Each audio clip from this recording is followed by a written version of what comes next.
Welcome, ladies and gentlemen. This is Nagasa from Sunny Insights. Last time, we have discussed about two basic international relation theories, realism and liberalism.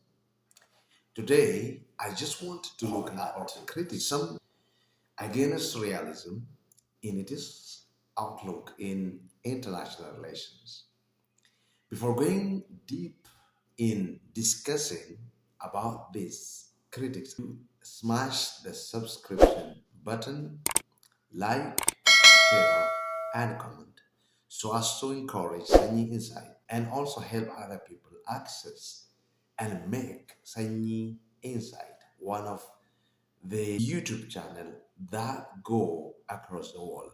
So having said this, I just directly jump to this lesson which I'm about to talk today, the critics against realism in international relation. Now let us go into the detailed discussion of this lesson. So, as we have just said last time, realism is an international relation theory. Basically, it is international political theory which focuses on power, state interest, and state survival in the vast international system, which is anarchic in its nature and in which each and every state has to try to survive.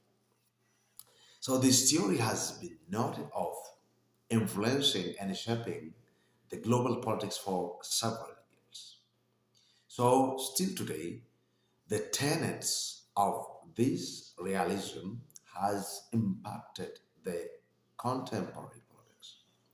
So realism is one of the basic and main international relation theory that see the international system as anarchic and states are driven by power, by self-interest or national interest, and they are always attempting to survive the whirlwind of these political influences. So let us come to see the critics against this realism. These critics basically is organized and developed by other theories like liberalism and liberal people with liberal point of view. And they say realism simplifies the complex behavior of the state. So one of the point of accusation against realism is oversimplification. So realism minimizes and simplifies the behavior of the state, which is very complex and also composed of several actions, and it brings this very complex issue or complex state behavior into self-interest and power alone. So, based on this justification, the criticism that is forwarded against this realism is that it neglects the multifaceted nature of state behavior, which is more beyond national interest and pursuit of power. The second critics that is forwarded against this realism is realism does not give sufficient room for non-state actors. It downplay them. It does not give room for them so that they can act their share in the modification of international relations. So non-state actors are not given much emphasis by realism. Realism does not just pay much attention to the role of non-state actors in modifying and shaping international relations and also international politics. So, non-state actors such as international organizations NGOs, and international multinational corporations have substantial impact in shaping international relations and also maintaining the global politics. So, one of the point of critics from which this realism is accused of is its lack of recognition for the diverse range of actors shaping international relations. Although this is a reality that international organizations, NGOs, and multinational corporations are playing significant role in modifying and shaping this international relation and international politics, realism does not acknowledge them to play their contribution in doing so. So this is another area from which this realism is accused of. The third one is realism neglects or downplay or does not just give much emphasis to domestic factors that push the international environment. So it neglects the role of domestic politics, public opinion, and regime type, which basically influence the behavior of the state, which acts at international level on the behalf of these elements we have mentioned. So it does not just give much attention to domestic factors, rather it neglect and only focus on international system and international behavior of the state which is taken place in international environment. So from this point of view, the criticism that we may see forwarded against this realism is its failure to account to the interplay between the domestic and international dynamics. As we know, in this globalized world, nothing is independent. That means international politics does not survive without the influence of domestic politics and vice versa. So, domestic politics play a significant role in shaping the behavior of the state, which is also manifested in the international political environment. So, it failed to recognize the influence and the impact of these domestic factors. And the fourth element is this realism, she stays as rational actors. They calculate the cost and benefit of their movement and actions or decisions at international level. So it assumes that these are rational actors in pursuing their national interest or self-interest.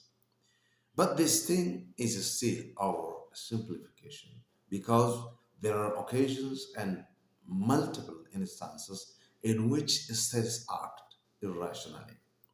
There are situations and conditions in which states declare war irrationally. So, oversimplification of decision-making process, states can act irrationally sometimes. Even in very complex international system, we see irrational actions that are taken place by several states. So here, it does not just pay attention to irrational elements of state's behavior. So it has to pay much attention to the condition of irrationality. That is also one category of the behavior of the state. So it assumes that state is the rational actor, but there are several instances, several opportunities of irrational things happening by the state. And the fifth element of criticism that is made against this realism is it is neglect of international institutions. I hope I've just mentioned this in the section of it is neglect of non-state actors because international institutions are one of the non-state actors. So it neglects these international institutions that it is very skeptical of the effectiveness of these international organizations in addressing and resolving international conflict. But in reality, we see international institutions and organizations are playing pivotal role in resolving conflict and also maintaining global governance. So it is limited appreciation for the role of international institutions in playing and shaping the state's behavior is one of the criticism that is thrown against this realism. So realism is accused of not appreciating international organizations, international institutions in resolving and shaping the behavior of states. Um, the sixth criticism is realism has the static view of power. That means it does not have flexible account of power. So realism has static view of power that is only focused on military and economic power. So it does not just look another opportunity. It does not just widen the spectrum of its consideration to soft powers like culture and cultural influence, non-material sources, which are also another important element of power. Its deduction of consideration of power into hard power, which is military and economic power, is one of the hold or one of the drawback that we may see here. So, criticism that we may throw against this realism is that it is failure to account for the evolving and diverse nature of power is one of its holes, one of its problem. So it must have just constant power from that aspect also. And the seventh one is realists are pessimist in their understanding. Last time when I was presenting the realism outlook and perspective on international relation, I just mentioned one of the element and argument of realism is that they do not acknowledge or they are not optimistic of human nature. They are pessimists in their outlook and perspective regarding cooperation. So they say cooperation is impossible because of selfish human nature, which is also the agent and the actor in riding and governing the state. So states always act in their self-interest, which is also their self um, interest or selfish account or behavior. So cooperation is impossible in this very conflicting and also competitive international environment. But here, it must have acknowledged that there is a need for more positive and cooperative approach, which is also one of the instrument and approach we use to bring peace and mutual understanding in this international environment. Um, this eighth one is realism does not have the ability to predict the behavior of the state in the future. Realism focuses on power cycle, which makes predicting behavior of the state quite challenging. uh, because it is limited only to power and national interest or self-interest, which is still the hard side of power. So, in the future, to predict about the behavior of the state, it is difficult and quite challenging. So, alternative perspectives are very important, which say, uh, like liberalism and constructivism, which also may provide better insight of the future issues or future protection. So there is a limitation in the realistic view in predicting about the future state action. So this is one of the main problem. So generally today we have seen about key criticisms or critics against realism in its point of view regarding international relations.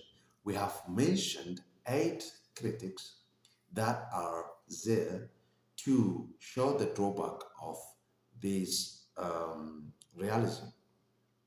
So based on this, if you have questions, you can put it in comment section, and then I will do a video on that, or I can also respond to your comment. In addition, you can also follow my Telegram channel and write your questions, then I can respond it to you. I once again remind you to subscribe and share this video to other people so that they can gain access to this video. Thank you very much. God bless you. Till next video, have a nice time. Have a nice stay.